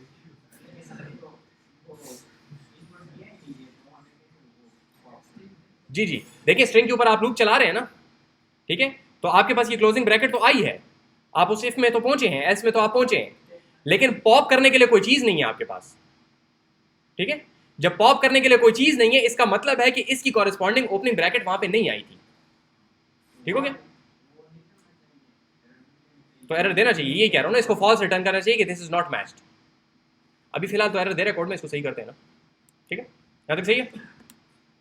तो हमें यहां पे क्या चेक करना पड़ेगा कि अगर आपके पास कोई ब्रैकेट आई है तो स्टैक में कुछ होना भी चाहिए, अगर क्लोजिंग ब्रैकेट आ गई है, ये एल्स कौन सा केस है कि हमारे पास ना कोई ब्रैकेट के अलावा कोई चीज है और ना ओपनिंग ब्रैकेट है, तो खामखा क्लोजिंग ब्रैकेट है, इस बात पे एग्रीड है सारे, ठीक है। तो अगर क्लोजिंग ब्रैकेट है तो उसके पॉप में से जो चीज निकलेगी वो इसके बराबर भी होनी चाहिए और स्टैक के अंदर कुछ होना भी चाहिए, अगर स्टैक में सिरे से कुछ है ही नहीं तो फिर आपके पास मिसमैच आ चुका है, क्योंकि एक क्लोजिंग ब्रैकेट आ रही है जिसकी ओपनिंग ब्रैकेट पीछे नहीं गुजरी, अगर गुजरी होती तो फिर ये स्टैक में पड़ी होती, ठीक है जी। ये केसेस मैं सारे दोबारा एक दफा बताता हूँ, खैर है, पहले कोड को एक नजर देखें फिर वापस जाते हैं उस पर। C is not equal to stack.pop. अगर stack.pop के अंदर हम मैपिंग ऑफ C लेंगे सर। असल में स्टैक को हम इसलिए चेक कर रहे हैं क्योंकि हमें सिर्फ मैपिंग नहीं चाहिए, हम ये देखना चाह रहे हैं कि जो चीज़ें ओपनिंग ब्रैकेट्स पहले आई थी उनकी कॉरेस्पॉन्डिंग जो क्लोजिंग चीज़ें हैं उनमें ये है कि नहीं है, यानी कि जो लिस्ट ऑफ थिंग्स जो कि जिनको हम ढूंढ रहे हैं उनमें ये है कि नहीं है, और आखिरी वाली है कि नहीं, ठीक है, सही हो गया जी। तो ये किस केस को हैंडल कर रहा है कि आपके पास अगर स्टैक की लेंथ 0 हो गई और कोई चीज़ क्लोजिंग ब्रैकेट आई भी है, इसका मतलब है कि काम ठीक नहीं है। ठीक है, ये 4-5 केसेस बनते हैं, सारे दोबारा बनाता हूँ। ये बताएं कि अगर तुम स्टैक खाली है और मैं इसको पॉप करने की कोशिश करूंगा तो क्या होगा जी? एक्सेप्शन आएगी ना, एक्सेप्शन आएगी। तो अगर ये वाला केस हो जो कि मैंने यहाँ पे आपको बताया है, ये वाला केस अगर हो आपके पास, ठीक है, तो यहाँ पे एक्सेप्शन नहीं आ जाएगी, हमारा फंक्शन तो काम नहीं करेगा। फंक्शन को तो ये चाहिए ना कि सिंपली मुझे रिटर्न कर दे कि भाई मैच नहीं है। ठीक है, एक्सेप्शन देने की क्या बात है इसमें, क्रैश क्यों हो रहे हो? मुझे ये कहो ना मैच नहीं है, बात समझ आ रही है? लेकिन अगर मैं पॉप करने की कोशिश करूंगा तो क्या हो जाएगा? एक्सेप्शन तो आएगी, स्टैक खाली है, मैं पॉप कर रहा हूं। तो यहां बताएं एक्सेप्शन आएगी कि नहीं आएगी इस केस में? क्यों नहीं आएगी जी? ये सवाल समझ आया? सवाल तो पता नहीं समझ आया कि नहीं, जवाब समझ आया कि नहीं आया? देखें, सवाल ये है कि if you try to pop on the empty stack, exception आएगी। ठीक है, तो हमारा फंक्शन एक्सेप्शन क्यों दे रहा है? हमारे फंक्शन को ये चाहिए कि हमें सिर्फ ये कहते हैं कि भाई मैच नहीं है। ठीक है, समझ आई बात की? मैच नहीं है ना, ये स्ट्रिंग है आपके पास, ये वाली स्ट्रिंग है, हमने फंक्शन को कहा ये मैच है कि नहीं है, तो इसमें खफा होने वाली कौन सी बात है? तो मैच नहीं है, बस फॉल्स रिटर्न करो। ठीक है, सवाल ये था कि भाई ये एक्सेप्शन रेज करेगा कि नहीं करेगा। तो जवाब ये है कि ये चीज़ है और के साथ, और का तरीका ये होता है कि और के अगर पहली चीज़ में अगर फॉल्स आ जाए तो फिर और जो है कंबाइन ट्रू हो ही नहीं सकता, लिहाजा वो आगे वाली चीज़ों को चेक नहीं करता, which is called short circuiting. अगर नहीं याद तो पिछले जाके लेक्चर में देख लें, उसकी फिलहाल यहाँ पे कोई ज़रूरत नहीं है। नहीं, इसको कहते हैं शॉर्ट सर्किटिंग। जब के किस में किया था, ऊप में किया था कि पहले सेमेस्टर में किया था? जिधर भी किया था जी, हाँ वो उधर जाके एंड में करेगा, लेकिन यहाँ पे और लगा हुआ है। शॉर्ट सर्किटिंग की बहस में अभी नहीं कर रहा। द पॉइंट इज दैट ये देखें, जब आपके पास यहाँ पे फॉल्स आ जाएगा तो और के बाद वाली कंडीशन जो है वो चेक नहीं होगी। हम शायद जल्दी क्लास खत्म कर लेंगे तो उसके बाद शॉर्ट सर्किटिंग की सवाल आप कर लें। खैर ठीक है, हियर द पॉइंट इज, देखें समझें, अगर लेंथ ऑफ स्टैक 0 हो गई तो बस ये इफ पूरे का पूरा फॉल्स हो गया। अगर स्टैक में कुछ नहीं है तो ये पूरी की पूरी चीज क्या हो गई? ट्रू होगी कि फॉल्स हो गई? अगर स्टैक खाली है तो ये पूरी चीज क्या है? अगर स्टैक खाली है तो ये जो चीज मैंने हाईलाइट की है ये क्या है? ट्रू तक पहुंच गए सारे के नहीं? अगर स्टैक खाली है तो ये पूरी चीज ट्रू है। जब ये ट्रू हो गई तो पूरी कंडीशन ट्रू हो गई, हम यहां पे आएंगे और सिंपली रिटर्न कर देंगे फॉल्स। ठीक है जी, ये कंडीशन जब ट्रू हो गई तो ये पूरा और ट्रू हो गया, और जब पूरा और ट्रू हो गया तो हम इसकी बॉडी में आ जाएंगे और रिटर्न हम क्या कर रहे हैं? फॉल्स, विच मीन्स के आपकी ब्रैकेट जो है वो मैच्ड नहीं। ठीक है, इसके लिए जागे रहेंगे, ये ट्रू फॉल्स ऊपर नीचे सीधे उल्टे हो रहे होंगे, तो इसलिए जागे रहेंगे तो ये चीज़ फिर समझ आएगी। अगर थोड़ी देर के लिए इधर उधर देखेंगे फिर नहीं समझ आएगी। ठीक है, दोबारा देखें, हम यहाँ पे आए, हम एक एक करके कैरेक्टर को देख रहे हैं। ठीक है, डाटा स्ट्रक्चर्स में बस यही चीज़ होती है, ज़रा ध्यान करके उसको देखते रहेंगे, घूरते रहेंगे। तो इस वजह से कहते हैं कि जब उसके ऊपर काम कर रहे हैं उस वक्त मोबाइलों को जो है तो साइलेंट पे करके और डू नॉट डिस्टर्ब पे लगाएंगे, क्योंकि आधा घंटा बैठ के उसको देख रहे होंगे, उसने एक टंग करनी है और बस उसके बाद फिर काम खराब हो जाएगा सारे के सारे। ठीक है, okay. So if c not in mapping dot values, c not in mapping dot keys, इसका मतलब है कि ना ये ओपनिंग ब्रैकेट है ना ये क्लोजिंग ब्रैकेट है, जिसका मतलब है कि हमारे इसके साथ कोई काम नहीं है। आगे चलो, अगले कैरेक्टर पे जाओ, कंटिन्यू। सही हो गया। केस नंबर 2, अगर सी मैपिंग में है इसका मतलब है कि ये ओपनिंग ब्रैकेट है। तो ओपनिंग ब्रैकेट हमें और कुछ नहीं कहती, सिर्फ करना ये होता है कि उसकी कॉरेस्पॉन्डिंग क्लोजिंग वैल्यू को हम लोगों ने स्टैक में पुश कर देना होता है। ठीक है, वो हमने कर दिया। तीसरा केस, अगर आपके पास न वो नॉन ब्रैकेट कैरेक्टर है और न वो ओपनिंग ब्रैकेट है तो फिर खामखा वो क्लोजिंग ब्रैकेट है। इसमें दो बातें सच होनी चाहिए। नंबर 1, आपके पास स्टैक में कुछ होना चाहिए। अगर स्टैक में कुछ नहीं है तो बस फिर तो मिसमैच हो गया, क्योंकि क्लोजिंग ब्रैकेट आई है जो कि आपने स्टैक में अभी तक पुश नहीं की हुई, तो काम खराब हो चुका है। तो अगर स्टैक आपके पास खाली है तो वापस फॉल्स सीधा। अगर स्टैक तो खाली नहीं है लेकिन जो चीज आप पॉप कर रहे हैं वो इस कैरेक्टर के साथ मैच नहीं करती, तब भी मिसमैच आ गया है, क्योंकि ब्रैकेट अभी आपको चाहिए कोई और था और आ कोई और गया है, तब भी फॉल्स रिटर्न कर दो। ठीक, जब आपने सारे का सारा लूप चला लिया, सारे के सारे कैरेक्टर्स देख लिए, तो अब आखिर में स्टैक को खाली होना भी जरूरी है। अगर स्टैक खाली नहीं है तो इसका मतलब है कि कोई ओपनिंग ब्रैकेट आई थी जिसके कॉरेस्पॉन्डिंग क्लोजिंग ब्रैकेट नहीं आई, जो कि स्टैक में रह गई है अभी तक। ठीक है, तो इस केस में हम रिटर्न क्या करेंगे कि length of queue is equal to 0। अगर लेंथ ऑफ क्यू इज, एक तो इसको स्टैक करेंगे, अगर length of stack equal to 0 है तो इसका मतलब है कि स्टैक खाली है, जिसका मतलब है कि मैच सारे कंप्लीट हो चुके। अगर इसके अंदर ये वाली बात आपको 0, क्या हो गया, अगर ये वाली जो स्टेटमेंट है आपको फॉल्स रिटर्न करती है, इसका मतलब है कि स्टैक में कोई चीज रह गई है, जिसका मतलब है कि मैच नहीं है। तो अगर ये फॉल्स रिटर्न करती है तो हम फॉल्स रिटर्न करेंगे, अगर ये ट्रू रिटर्न करती है तो हम ट्रू रिटर्न करेंगे। ठीक है जी, आए यहाँ पे दोबारा केसेस को देखें, मैं यहाँ पे करता हूँ। देखें केस नंबर 1, आपके पास ये पूरा का पूरा कैरेक्टर है, लेट्स से 5 + 7। ठीक है, इसमें हमारा 5 के साथ कोई काम नहीं है, प्लस के साथ कोई काम नहीं है, 7 के साथ कोई काम नहीं है। ठीक है, ये तीनों तो हो गए खत्म। ठीक है, अब बाकी के जो कैरेक्टर्स हैं उनको देखें। केस नंबर 2 के ओपनिंग ब्रैकेट है, जब भी कभी कोई ओपनिंग ब्रैकेट आती है उसका कॉरेस्पॉन्डिंग क्लोजिंग ब्रैकेट आप डाल देते हैं स्टैक के ऊपर। केस नंबर 2 ये होगा। केस नंबर 3, केस नंबर 3 में पाक है थोड़ी सी, जब आपके पास क्लोजिंग ब्रैकेट आती है, ठीक है, तो कुछ बातें हो सकती हैं। पहली बात ये हो सकती है कि स्टैक ही खाली है। अगर स्टैक खाली है, इस केस में इफ स्टैक इज एम्प्टी तो मिसमैच है, और मिसमैच हम किस तरह रिप्रेजेंट करते हैं, रिटर्न करते हैं फॉल्स। स्टैक खाली है और क्लोजिंग ब्रैकेट आ गई है, इसका मतलब है इसकी कॉरेस्पॉन्डिंग क्लोजिंग ब्रैकेट पीछे नहीं गुजरी कहीं पे। सही, अगर स्टैक तो खाली नहीं है, ठीक है, इसको यहां पे अदरवाइज लिख लें, एल्स लिख लें, एक ही बात है। ठीक है, अगर स्टैक में कुछ है तो सही, लेकिन स्टैक से जो चीज हमने पॉप की है ये बराबर नहीं है हमारे इस करंट कैरेक्टर के, इसका मतलब है कि इसकी कॉरेस्पॉन्डिंग ओपनिंग ब्रैकेट कोई और आई थी और क्लोजिंग ब्रैकेट कोई और आ गई है, तो भी बात गलत है। This is again A mismatch. ठीक, सारा लूप चल गया,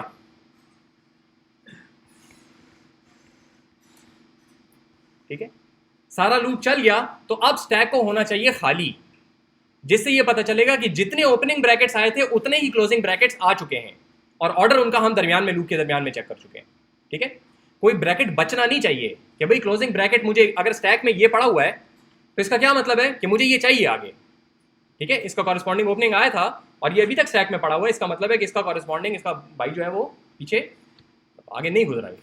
ठीक है, तो जब लूप खत्म हो गया तो इफ, इधर देखें, इफ स्टैक इज एम्प्टी तो फिर क्या है, मैच है, जिस केस में हम क्या रिटर्न करेंगे, true. If stack is empty false है,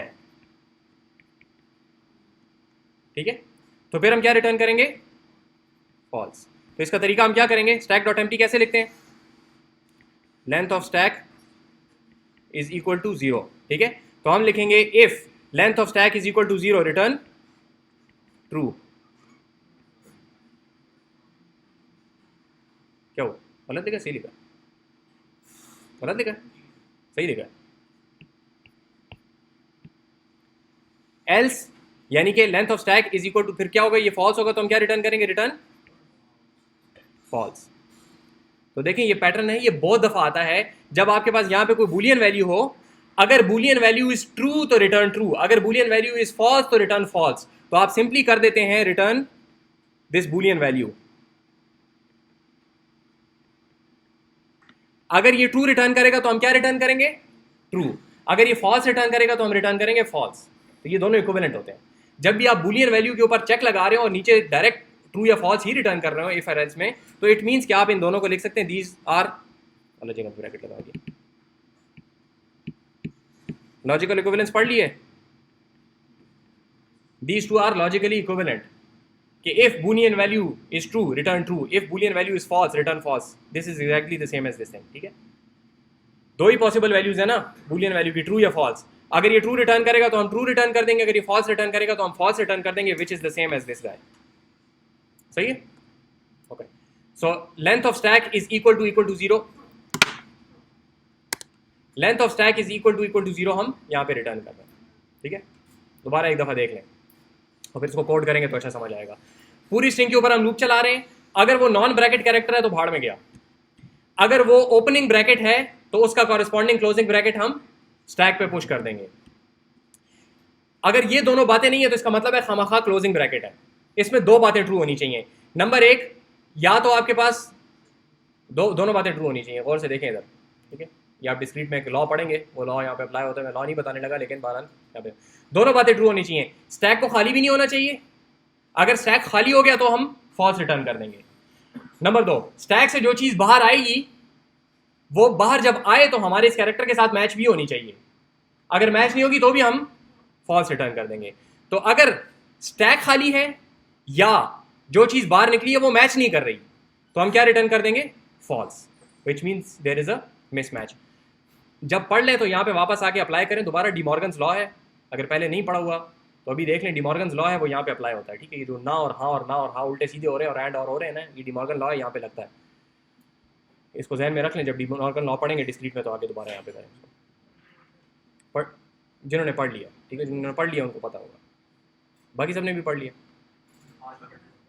आज पढ़ना है, आज पढ़ लिया है, आज पढ़ना है तो बस आज के बाद फिर इसको दोबारा देख लेंगे। डी मॉर्गन लॉ यहाँ पे लगा हुआ है। एनीवे, और सबसे जब आप आखिर में बाहर आ गए तो stack should be empty. If the stack is not empty there is a mismatch, if the stack is empty then everything matched. सही हो गया? रन कर लें इसको। ये हमारी स्ट्रिंग है, ठीक है जी। ये मैच्ड है कि मिसमैच्ड है?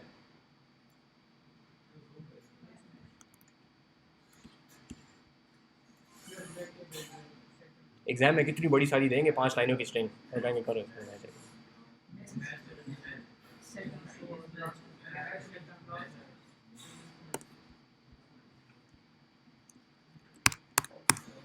मैच्ड है। ये ब्रैकेट ओपन हो रहा है इसके साथ, ये ब्रैकेट हो रहा है इसके साथ, ये ब्रैकेट इसके साथ, और ये ब्रैकेट इसके साथ, और ये ब्रैकेट इसके साथ। कुछ नज़र अभी आया कि नहीं? मैं बोल रहा हूँ, ठीक है। यूँ देख लें, इस तरह भी समझ आ जाता है, लेकिन बारह ओके। 2 + 3 + 5 × 2 × पता नहीं क्या चीज़। मैच्ड है कि नहीं है? मैच्ड है। अब तो उसने कह दिया ना, अब तो नहीं हो सकता, ठीक है। ये मैच्ड है कि नहीं है? ये नहीं है मैच, ठीक है। इसके साथ लगे रहें। ये आप लोगों को याद होगा, पिछले सेमेस्टर में आप लोगों को एक असाइनमेंट मिली थी लैब में, याद आ गया? हाँ ठीक। मैं उसके पीछे इसलिए इतनी बातें कर रहा था क्योंकि वहाँ पे आपको ये चीज़ चाहिए, इसके बगैर आप कर नहीं सकते। इसलिए मुझे गुस्सा आ रहा था कि ये सवाल आप लोगों को क्यों मिला करने के लिए, लेकिन वो फिर टीचर ने हैंडल कर लिया तो इट वाज फाइन। ओके, सही हो गया। दूसरी केस स्टडी, इसको करेंगे थोड़ा सा आराम से तामुल से बैठ के करेंगे तो फिर ये बात अच्छे तरीके से समझ आएगी, ठीक है। दूसरी केस स्टडी करें। दूसरी केस स्टडी ज़रा सिंपल है, मैंने तो पहली को भी कहा था लेकिन पहली से ज़्यादा सिंपल है, ठीक है। आपके पास एक नंबर है 9, ठीक है। ज़रा सिंपल से स्टार्ट कर लेते हैं। आपके पास एक नंबर है 4, इसको आपने बाइनरी में कन्वर्ट करना है, क्या होगा? राइट, इसमें क्या कंप्यूटेशन कर रहे हैं? तेज बोले ना, ठीक है जी। ये होगा, कैसे किया है? 4 तो हमें पता है पहले से। 4, 2 2s are 4, रिमाइंडर क्या बचा? 0। 2 1s are 2, रिमाइंडर क्या बचा? 0। ऐसे करते हैं, ठीक है। 9 को कर लें, DLD याद करा दिए। 2 2s are 8, इस पे भी सर मार रहे हैं लोग। रिमाइंडर क्या क्या बचा?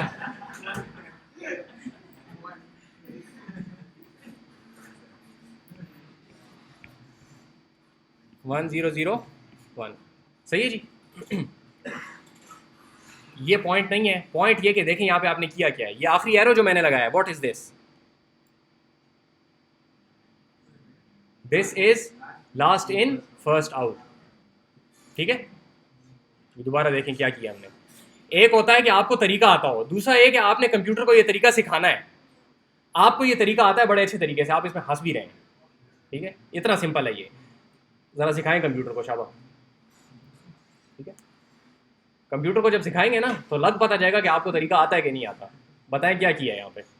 नंबर है मेरे पास, मैंने आपको नंबर दिया है n, शुरू हो जाएं। पहला स्टेप बताएं क्या होगा, कौन बताएगा? इसका वो लेंगे मॉड लेंगे। मॉड लेंगे, ठीक है, रिमाइंडर हम ले लेंगे। फिर क्या करेंगे उसके साथ? किस चीज़ से मॉड लेंगे? मॉड के लिए हमें दो चीज़ें चाहिए, एक एन चाहिए और एक और चीज़ चाहिए। दूसरी चीज़ क्या है? टू के साथ मॉड लेंगे, ठीक है। ये देखें, इस बात को समझें। आपके जहन में एक अजम्पशन है कि मुझे पता है टू, कंप्यूटर को नहीं पता टू। जब कंप्यूटर को बताएंगे तो सारी बात बताएंगे। एन का टू के साथ मॉड लो, ले लिया, फिर क्या करूं उसको?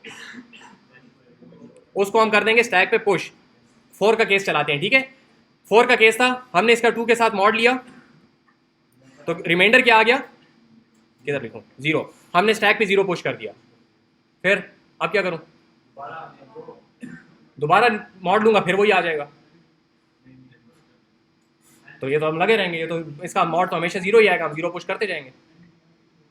हाँ, एन को 2 पे डिवाइड करेंगे और रिमाइंडर को छोड़ देंगे, ठीक है। उसका जो इंटीजर वैल्यू होती है वो लेंगे हम, ठीक है। तो ये वाली जो वैल्यू है ये हम लेंगे, ठीक है। पाइथन में वो इस तरीके से इस ऑपरेटर से लेते हैं। एन डिवाइडेड बाय 2 आपको देगा, जब एन इज इक्वल टू 4 है तो आपको ये रिटर्न करेगा, ठीक है। और एन मॉड्यूलस 2 आपको क्या रिटर्न करेगा? 0, ठीक है। दो चीज़ें हो गई, सही हो गया। ये हमने किया। इस 2 को कहाँ लिखूँ, क्या करूँ इसको? 2 को कहीं तो रखना है ना, कहाँ रखूँ 2 को? एन में वापस डालेंगे, ठीक है, क्योंकि देखें बस इसके बाद अब 4 की हमें ज़रूरत नहीं है, ठीक है। एन में आ गया तो यानी कि अब हम वापस जाएंगे, दोबारा ये काम करेंगे। एन मॉड्यूलस 2, तो आपके पास जब डिवाइड करेंगे तो रिमाइंडर आएगा 0 और इधर आ जाएगा 1, ठीक है। अब क्या करें? एक दफ़ा दोबारा करें। देखिए ऊपर तो हम यूं करके चले गए थे, यहां पे यूं करके जाना हमारे लिए ठीक नहीं है। 2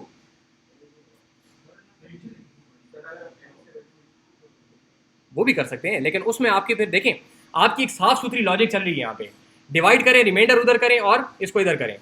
इस आपकी बात सही है, उस तरीके से भी कर सकते हैं। अगर 2 से कम हो गया तो हम रुक जाए वहाँ पे, ठीक है। लेकिन उस केस में आपको इसको उठाना पड़ेगा। मैं जो दूसरा तरीका बता रहा हूँ उस तरीके में आपको ये भी नहीं करना पड़ेगा। 2 0 0, रिमाइंडर क्या बच गया? 1। हमने 0 पुश किया था, 0 पुश किया था, 1 पुश किया है। जब ये चीज़ 0 हो जाए तब रुक जाओ। वही बात है, जब उसे छोटा होगा तो उसका डिवीजन जो है वो हमेशा 0 आएगी। वही बात है जो आपने की है। लेकिन अब हमारे पास ये साफ सुथरा काम है कि आपके पास स्टैक में जो चीज़ें इनको पॉप कर लें, आउटपुट कर दें, ठीक है। समझ आइए जी। लॉजिक दोबारा देखें, लॉजिक सिंपल सी लॉजिक है, लेकिन जब कंप्यूटर को बताएंगे तो एक एक स्टेप आप उसको बताएंगे। एन को डिवाइडेड बाय 2 करें, रिमाइंडर को स्टैक में पुश कर दें और जो आपके पास इंटीजर वैल्यू आ जाए उसको वापस एन में डाल दें। ये काम करते रहें जब तक कि एन आपके पास 0 ना हो जाए। जब 0 हो जाए तो जो चीज़ें स्टैक में पुश की उन सारों को आउटपुट कर दें, और वो ऑटोमेटिकली रिवर्स ऑर्डर में आउटपुट होंगी, because we are using a stack. अगर क्यू यूज कर रहे होते तो मसला हो जाता, हमें उसको उल्टा करना पड़ता। अभी उल्टा करने की जरूरत ही नहीं है, ठीक। डेसिमल टू बाइनरी, ये आपसे एक नंबर लेता है, एक स्टैक बनाता है। जब तक नंबर 0 के बराबर नहीं है चलते रहो। क्या करो? रिमाइंडर निकालो, नंबर को डिवाइड बाय 2 करो, जो उसका इंटीजर पार्ट है वो ले लो, ठीक है। ये पाइथन 3 और पाइथन 2 का सिंटेक्स फर्क है, लेकिन 2 में हमें कोई ज़रूरत ही नहीं है, लिहाजा पाइथन 3 में ये तरीका इस्तेमाल किया जाता है। डिवीजन बाय 2 आपने की और s1 डॉट अपेंड आपने रिमाइंडर कर दिया। जब आपके पास सारा के साथ कहानी खत्म हो गई, लूप जब खत्म हो गया तो आप क्या करें? रिटर्न की एक स्ट्रिंग बनाएं, एम्प्टी स्ट्रिंग। जब तक s1 है, यानी कि s1 के अंदर कोई चीज़ मौजूद है, तो उससे पॉप करते जाएं और स्ट्रिंग में कास्ट करके स्ट्रिंग के साथ लगाते जाएं, ठीक है।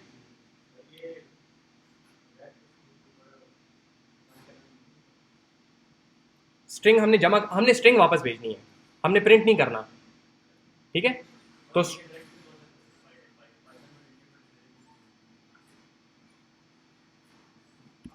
चलें बताएं, ये अगर मैंने नहीं किया तो क्या एरर है?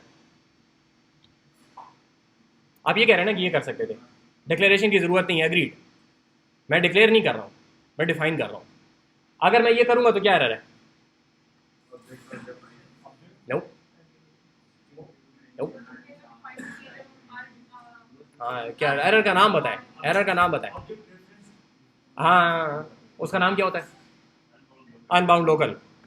यहां पे आप क्या कह रहे हैं? Ret is equal to ret plus ये चीज। तो पहले रेट को वो उठाने की जैसी कोशिश करेगा, वो कहेगा भाई रेट तो आपने किया ही नहीं है, और चूंकि बाद में आप उसके ऊपर असाइनमेंट भी कर रहे हैं तो वो कहेगा अनबाउंड लोकल एरर। ठीक है, तो मैं यहाँ पे डिक्लेयर नहीं कर रहा हूँ, मैं इसको कह रहा हूँ इसको इनिशियलाइज करो एम्प्टी स्ट्रिंग से। दोनों बातों में फर्क है, ठीक है। डिक्लेयर नहीं कर रहा हूँ, मैं इसको डिफाइन कर रहा हूँ as an empty string initialized with an empty variable initialized with an empty string. Declare में आप डाटा टाइप बताते हैं, सिर्फ मेमोरी एलोकेट करते हैं, जो कि पाइथन में नहीं होती, जो कि पाइथन में नहीं होती। डाटा टाइप वो खुद इंटरप्रेट कर रहा है, मैं ये बता रहा हूँ कि इस वेरिएबल की स्टार्टिंग वैल्यू एम्प्टी स्ट्रिंग है, मेरा काम उस एम्प्टी स्ट्रिंग के साथ का है, डाटा टाइप के साथ नहीं। Initialization is important, declaration is not being done here. Declaration तो होती, मैं इसको कहता कि भाई ये रेट जो है this is going to be a string, वो हम नहीं करते पाइथन में। जी जी जी, लेकिन मतलब हमें उससे कोई एलर्जी नहीं है, वो करता है तो करता रहे, मैं नहीं करना चाह रहा, मैं सिर्फ उसको ये बताना चाह रहा हूँ कि स्टार्टिंग वैल्यू जो है वो एम्प्टी स्ट्रिंग है। जी जी, देखें दो काम है, एक काम ये है कि मैं डिक्लेरेशन करना चाह रहा हूँ, ठीक है, और दूसरा ये कि मैं डिक्लेरेशन नहीं करना चाह रहा, मैं उसमें कोई वैल्यू डाल रहा हूँ, डिक्लेरेशन खुद हो रही है एज अ बाय प्रोडक्ट, तो होती रहे, मेरा उसके साथ कोई काम ही नहीं है, मैं इनिशियलाइज करना चाह रहा हूँ विद एन एम्प्टी स्ट्रिंग, ठीक है। इनिशियलाइजेशन और डिक्लेरेशन में फर्क ये है कि डिक्लेरेशन में आप सिर्फ डाटा टाइप बताते हैं, और इनिशियलाइजेशन में आप एक्चुअली डाटा डालना शुरू कर देते हैं कि शुरू में इसमें क्या डाटा होना चाहिए। अगर उस डाटा से वो इंटरप्रेट कर रहा है डाटा टाइप, तो that's fine, we don't care, ठीक है जी, मेरा की बात की। ये हमने सारी की सारी इस रेट के अंदर जमा कर ली, और यहाँ पे रेट में हमने आखिर में वापस भेज दी। तो decimal to binary 8 is this, decimal to binary 9 is 1001, 101 is this, and so on and so forth.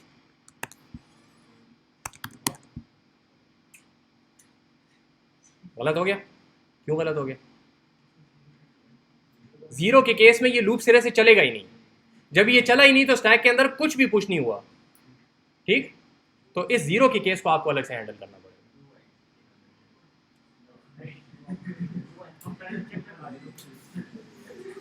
कर ले, डू वाइल से करना चाहते हैं तो करके देख ले, लग पता जाएगा। जीरो एक बाउंड्री केस है जो कि आपकी ये साफ सुथरी लॉजिक को खराब कर रहा है। इफ लगाएं, किसा खत्म करें। हाँ, देखें ये बहस जब आगे आप लोग थोड़ा सा, जो लोग कंप्यूटर साइंस में बच गए ना हमारी इतनी बकबक के बावजूद भी, तो आप लोग देखेंगे कि ये वाली जो बहस है ना, कि हम इस लॉजिक को चेंज करके डू वाइल जैसी नहुसत के जरिए से हल कर सकते हैं, that is one option, that is fine, but the other option is make your code readable. कोई बंदा पढ़ रहा है ना, उसको क्लियर पता चले, zero is in edge case, उस केस में सीधा जीरो वापस भेजो, ठीक है। तो code readability is a lot more important than trying to fit code in a shorter amount of space. दोनों बातों में फर्क है। रीडेबल का ये मतलब नहीं होता कि कोड छोटा हो, रीडेबल का मतलब होता है कि कोड समझ आसानी से आए, ठीक है जी, समझ आ गई? ओके, ये केस समझ आ गया जी, ठीक है, इसको करके देख लें, इसको फिक्स भी कर लेंगे। अब ये बताएं जरा, ये चीज़ काम क्यों करती है? ये जो हमने किया है, ये जो चीज़ बना के किया है, इससे डेसिमल से बाइनरी कैसे बन जाता है? नज़र तो हमें आ रहा है कि बन जाता है, जिस बंदे ने बनाया था उसके जहन में क्यों आई ये चीज़? तो ये कैसे, ये किधर से आ गया ना कि इसको डिवाइड बाय 2 करोगे तो ये हो जाएगा। And how do we know for sure, what is the guarantee? Again ये डिस्क्रीट की बहस है कि what is the guarantee that this always produces the binary equivalent of a decimal number? Guarantee किधर है? क्या पता मैं इसको 1 मिलियन से ऊपर कोई नंबर दूं तो उसमें गलत हो जाए। डिस्क्रीट में बहस करें, मैं नहीं कर रहा। ओके, मैंने दूसरा टॉपिक कराना है, ये वहाँ पे बहस करें, प्रूफ वाली बहस वहाँ पे करेंगे। अच्छा, यहाँ तक बात सही होगी जी? 2 केस स्टडीज़ की हैं, एक तो पहले स्टैक किया ना, स्टैक में पुश है, पॉप है, पीक है, बस खत्म हो गया। दूसरी ब्रैकेट मैचिंग की केस स्टडी की है, तो उसके अंदर हमारे पास 3 कंडीशंस थी। नंबर 1 नॉन ब्रैकेट कैरेक्टर है, नंबर 2 ओपनिंग ब्रैकेट है, नंबर 3 क्लोजिंग ब्रैकेट है। ओपनिंग ब्रैकेट में हम सिर्फ पुश कर देते हैं कॉरेस्पॉन्डिंग क्लोजिंग ब्रैकेट को। क्लोजिंग ब्रैकेट की केस में 2-3 मसले हैं। पहली बात तो ये कि स्टैक को खाली नहीं होना चाहिए, क्योंकि क्लोजिंग ब्रैकेट आई है तो क्लोजिंग ब्रैकेट का इंतजार भी होना चाहिए, जो कि स्टैक में होता है। अगर इंतजार ही नहीं है क्लोजिंग ब्रैकेट का, इसका मतलब है कि ये मिसमैच है। अगर है लेकिन बराबर नहीं है उस क्लोजिंग ब्रैकेट के जो कि अभी आ गई है, तो भी मिसमैच है। जिसका इंतजार था वो तो नहीं आया और कोई और आ गया, तो भी बात गलत होगी, ठीक है। जब आपके पास सारी स्ट्रिंग से प्रोसेसिंग हो गई, दरमियान में कोई मिसमैच नहीं आया, तो we're good as long as the stack is empty. अगर सारी स्ट्रिंग प्रोसेस करने के बाद पूरी स्ट्रिंग में कोई मिसमैच तो नहीं आया, लेकिन स्टैक में कोई चीज़ बच गई है, तो इसका मतलब है कि ये जो बची हुई चीज़ है ये मिसमैच्ड है। तो अगर कुछ बच गया है तो फिर हमारे पास मिसमैच है, अगर कुछ भी नहीं बचा तो फिर मिसमैच नहीं, ठीक है। ये दूसरी केस स्टडी। नंबर 3 हम लोगों ने डेसिमल टू बाइनरी कन्वर्जन की है, जो कि आप लोगों को पहले से आती थी, सिर्फ हमने उसको कोड के अंदर कर लिया कि आपके पास n को आप डिवाइड बाय 2 करेंगे, रिमाइंडर को एक तरफ रखेंगे जो कि स्टैक में चला जाएगा, और जो आपके पास एक्चुअल डिवीजन इंटीजर पार्ट जो आता है उसको आप दोबारा n में डाल देंगे और ये लूप चलाते रहेंगे जब तक कि n 0 ना हो जाए। जब वो 0 हो जाएगा तो पूरे स्टैक को आप एक एक करके पॉप कर लेंगे, you get the decimal representation. ठीक है, सही है जी। And the reason is that a division by 2 in binary is a right shift operation. खुद सर्च करें इस पर कि इसका क्या मतलब है। ओके, यहाँ तक सही हो गया जी। एक छोटा सा टॉपिक और करना चाहता हूँ, और उसके ज़रिए से मैं अभी जितनी पीछे मैंने बात की है, अभी तक जितना हमने कोर्स पढ़ा, मैं सारे के ऊपर पानी फेरूंगा, इसलिए ज़रा जाके रहें। ठीक है, सारे के ऊपर पानी फेर देंगे। ये टॉपिक मैं ऑपरेटिंग सिस्टम के कोर्स के नाम से शुरू कर रहा हूँ, लेकिन ऑपरेटिंग सिस्टम के ये डिस्कशन नहीं है, वहाँ की छोटी सी डिस्कशन है वो बता के, लेकिन डाटा स्ट्रक्चर्स की डिस्कशन है। And it's extremely important. It's one of those reasons जिसकी वजह से ओरिजिनली मुझे डाटा स्ट्रक्चर पढ़ाने का ख्याल 3 साल पहले आया था। सही, it's one of those reason. जब मैंने ऑपरेटिंग सिस्टम्स पढ़ाई थी पहली दफ़ा, तो उस वक्त मुझे पता चला कि ये कौन सी जालत फैलाई जा रही है यहाँ पर, क्योंकि तब तक मुझे भी बात पता नहीं थी। जब मैंने ऑपरेटिंग सिस्टम्स में ये टॉपिक पढ़ाया तो फिर मुझे ख्याल है कि ये क्या हो रहा है, तो फिर then I went back and then I research और पता चला कि बात इसी तरीके से। जी आराम से बैठ गया। ये रहा आपके पास, देखें आप लोगों की बदवाएं सुन सुन के बहुत हो गया। एनीवे, देखें यहाँ पे ये आपके पास रैम है, सही है। रैम में आपने कोई डाटा लोड किया हुआ है यहाँ पे, ठीक है, और उसके साथ कुछ डाटा है, कुछ डाटा यहाँ पे है, सही है जी। रैम में इसी तरह डाटा होता है, यूं बनाते थे, उसको मैंने यूं बना दिया, ठीक है, जगह बचाने के लिए। आपके पास सीपीयू है, सॉरी सीपीयू है, ये किस्सा मैं पहले आपको कर चुका हूँ। सीपीयू के अंदर होते हैं कुछ रजिस्टर्स, कॉल में शुरू कर दिए कि नहीं, ठीक है। रजिस्टर्स में आप डाटा लेके आते हैं, उसके ऊपर प्रोसेसिंग करते हैं और फिर आगे जाते हैं, ठीक है, सही हो गया। रैम स्लो है, रजिस्टर्स बहुत तेज हैं। रजिस्टर्स बहुत थोड़े हैं, रैम बहुत ज़्यादा है, ठीक हो गया। मसला ये है कि रैम इतनी ज़्यादा स्लो है कि जब आप चीज़ रजिस्टर में लेके आने की कोशिश करते हैं तो उस आने में इतनी देर लगती है कि सीपीयू बेचारा बैठा इंतजार कर रहा होता है। तो हम दरमियान में एक लेवल और डालते हैं जिसको कहते हैं कैश भी बोलते हैं, कैशे भी बोलते हैं, पता नहीं क्या सही प्रोनाउंसिएशन है बहरहाल, ठीक है। आपके पास ये दरमियान में कैश होता है, ठीक है। होता यह है कि यहाँ से आप चीज़ यहाँ लेके आते हैं और यहाँ से रजिस्टर में जाती है।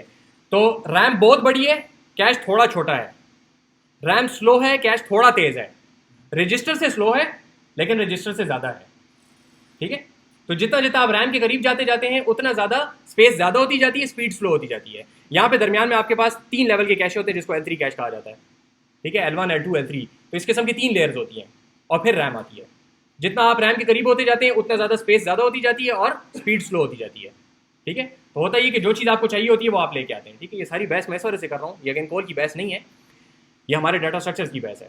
होता क्या है कि आपके सीपीयू जो हैं वो इतने स्मार्ट हैं आजकल, जो इंटेल वाले आखिर क्या करते रहते हैं ना, प्रोसेसर तो उन्होंने बना दिया है, आखिर क्या कर रहे हैं बैठ के, सारी उम्र उनके रिसर्चर्स क्या करते रहते हैं, तो वो इस किस्म की हरकतें करते हैं। This is Fairlie old, this is like at least 10 to 15 years old. हम लोगों के डाटा स्ट्रक्चर्स के और एल्गोरिथम्स के कोर्स में ये इत्तला अभी तक, हम लोगों से मुराद है पूरी दुनिया के कोर्सेज में ये इत्तला अभी तक नहीं पहुंची है, ठीक है। डाटा स्ट्रक्चर वो अपनी कहानी सुना रहे हैं जो कि मैं अभी तक आपको सुना चुका हूँ, इसीलिए कह रहा हूँ उसके ऊपर पानी फेरने लगा हूँ, जागे रहें। ये इतने ज़्यादा स्मार्ट हैं आपके पास आजकल के प्रोसेसर्स की, जब आपने डाटा कोई रैम से लोड करना है, मिसाल के तौर पे इस जगह से अगर आपने कोई डाटा लोड करना है तो द प्रोसेसर एस्टिमेट्स कि अगर ये जगह लोड की जा रही है तो मोस्ट लाइकली इसके साथ वाला डाटा भी लोड किया जाएगा 2 मिनट के बाद, ठीक है, 2 मिनट मीनिंग 2 माइक्रो सेकेंड्स के बाद ये डाटा भी लोड किया जाएगा। तो बजाय इसके कि मैं जब वो डाटा चाहिए हो तब इसको अपने कैश में लेके आऊँ या वहाँ से आगे लेके आऊँ, करीब वाले कैश में लेके आऊँ, 3 लेयर्स है ना बीच में, तो रैम से यहाँ तक चीज़ पहुँचाने के लिए बहुत देर लगेगी जो कि सीपीयू को वेट करना पड़ेगा। तो सीपीयू क्या करता है, उसको जाके कहता है कि ये डाटा तो ला ही रहे हो, इसके साथ वाले 3 हमसाए भी ले आओ। बात समझ आइए, एक्स्ट्रा डाटा ले आता है जो कि अभी तक आपने मांगा ही नहीं है, क्योंकि जब ये लूप चलेगा, लूप चलता यही होता है ना, आमतौर पे आप आगे आगे जाते हैं, जब लूप चलता है तो आगे वाला डाटा आमतौर पे चाहिए होता है और processor is smart enough to realize this और वो एक्स्ट्रा डाटा ले आता है। तो जब डाटा चाहिए होता है तो डाटा करीब वाले कैशे में पड़ा होता है, फौरन लोड किया जाता है। आ रहा हूँ। तो प्रोसेसर क्या करता है कि वो इसके आगे जो करीब की मिली हुई चीजें होती हैं वो सारी की सारी नहीं, मतलब काफी ज्यादा, लेट्स से 20-22 चंक्स जो है वो ले आता है करीब वाले कैश में। अगर चाहिए हो गए तो अच्छी बात है, चाहिए ना हुए तो खैर है, ठीक है, कोई मसला तो नहीं है ना। सिर्फ वो जो पीछे प्रोसेसिंग थी उसके मूव करने की, उसमें टाइम लगे, लेकिन वो सीपीयू का टाइम नहीं वेस्ट हुआ, वो तो बैकग्राउंड में हो रहा था काम, ठीक है। प्रोसेसर तो कमांड दे के आ गया था, उसने ये कहना था भाई इतना लोड करो, इसकी जगह पे वो क्या है कि इतना लोड करो, ठीक है। तो प्रोसेसर का उतना ही टाइम लगा, लेकिन now the processor has that data available very close to it, और बड़ी आसानी से वो रजिस्टर में लोड कर सकता है। इस कॉन्सेप्ट को कहा जाता है कैशे कोहेरेंस, ठीक है। तो कैशे और कोहेरेंस के जो चीजें करीब करीब हैं उनको इकट्ठा लोड किया जाता है। ये हम पढ़ाते हैं ऑपरेटिंग सिस्टम्स में, बिल्कुल आखिरी एक वीक में जाके ऑपरेटिंग सिस्टम्स के कोर्स में आ जाता है, हमारे यहाँ के कोर्स में भी आ जाता है, ठीक है। मसला ये है कि cache coherence is built on top of N assumption, और वो अजम्पशन क्या है कि आपके पास ये सारे क्या हो, कंटिग्यूअस हो, चीजें साथ की वो ला रहा है ना, ठीक है। तो अगर आपके पास डाटा कंटिग्यूअस नहीं है तो कैशे कोहेरेंस इज यूजलेस, उल्टा फालतू आप टाइम ही डाटा को कॉपी कर रहे हैं। यहां तक बात सही होगी, एग्री करते हैं इसमें सारे, ठीक है। यहां तक तो ऑपरेटिंग सिस्टम की और कोल की बहस थी। अब जरा डाटा स्ट्रक्चर्स पे वापस आ जाए। हम अभी तक किस तरीके से एलोकेशन करते रहे, न्यू के जरिए से, ठीक है, या पाइथन में भी न्यू लिखते नहीं थे लेकिन होता एसेंशियली वही था, you get some random memory allocation, किसी रैंडम जगह पे आपको मेमोरी दे दी जाती है, ठीक है, जब भी आप पॉइंटर से करते हैं तो, ठीक है। तो almost always you are going to get some memory that is very far away from your previous element. Link list है तो उसका पहला एलिमेंट 1 है, दूसरा एलिमेंट 2 है, तो पहला एलिमेंट हो सकता है यहां हो, दूसरा एलिमेंट वहां हो, क्योंकि इसमें तो एड्रेस रखना है अपने पास, इसको कोई फर्क नहीं पड़ता कि वो कहां है। तो इस तरीके से जितने आपके पास पॉइंटर बेस्ड स्ट्रक्चर्स हैं, गौर से सुने, जितने भी पॉइंटर बेस्ड स्ट्रक्चर्स हैं सारे के सारे कैशे कोहेरेंस को बिल्कुल फालतू कर देते हैं। लिहाजा जो पॉइंटर बेस्ड डाटा स्ट्रक्चर्स हैं those are widely avoided in practice of data structures, नहीं करते लोग उनको इस्तेमाल, ट्री आपको नहीं मिलेगा इंप्लीमेंटेड, ठीक है। आगे हम पढ़ेंगे, मैं पढ़ाऊंगा आप लोगों को, अनफॉर्चुनेटली पढ़ना पड़ेगा, मजबूरी है। लिंक लिस्ट की इंप्लीमेंटेशन ऐसे कोई भी नहीं करता जैसे हमने की है। क्लासरूम्स में सारे इसी तरह करते हैं, प्रैक्टिस में लिंक लिस्ट इस तरह इंप्लीमेंट नहीं होती। प्रैक्टिस में बताता हूं कैसे इंप्लीमेंट होती है लिंक लिस्ट। ये मसला समझ आया जी, ठीक है। कैशे कोहेरेंस मींस जो डाटा कंटिन्यूअस होगा वो कैशे कोहेरेंस से फायदा ले सकता है। It gives you a lot of speed up, क्योंकि प्रोसेसर जो है वो आपके पास तेज, उसको डाटा मिलेगा तो वो काम जल्दी करेगा, ठीक है। कैशे इज द बॉटलनेक, उसको आप अवॉइड कर दें, जितना ज्यादा अवॉइड करेंगे उतना ज्यादा। तो you need cache coherence for fast running anything, ठीक है, एनी प्रोसेस उसको तेज चलने के लिए चाहिए होती है cache coherence. Cache coherence processor तो तैयार बैठा है करने के लिए, लेकिन आप अगर रैंडम मेमोरी एलोकेशन कर रहे हैं तो कैशे कोहेरेंस फायदा नहीं दे सकती। और पॉइंटर बेस्ड न्यू के जरिए से जब आप मेमोरी एलोकेशन करते हैं तो that is almost always non contiguous. तो इलाज क्या है कि आप क्या करें, कंटिग्यूअस मेमोरी एलोकेशन करवाएं। वो कैसे की जाती है, नहीं, एरे आपके पास मौजूद है, एरे इज बाय डेफिनेशन कंटिग्यूअस। तो एरे के पीछे मैंने पहले बहुत बातें की थी, ठीक है, याद है, C++ शुरू किया था, बहुत बातें की थी, उसको जाके अल्फाज को दोबारा सुने कि मैंने कहा क्या था, ठीक है। अभी की बात के साथ बिल्कुल मैच करेंगे, अल्फाज मैंने सोच के बोले थे, ठीक है। आपके पास एरे इज बाय डेफिनेशन कंटिग्यूअस, तो गौर से सुने, लिंक्ड लिस्ट्स जो इंप्लीमेंट की जाती हैं प्रैक्टिस में, those are implemented using arrays. बात समझेगी, होता यह है कि आपके पास ये जो एरे बनता है, this is an array of pointers, और वो पॉइंटर जो है वो कर रहा होता है आगे किसी चीज को पॉइंट। तो दीज आर नाउ ऑल कंटिग्यूअस, और ये कैशे कोहेरेंस का फायदा ले सकते हैं, ठीक है जी।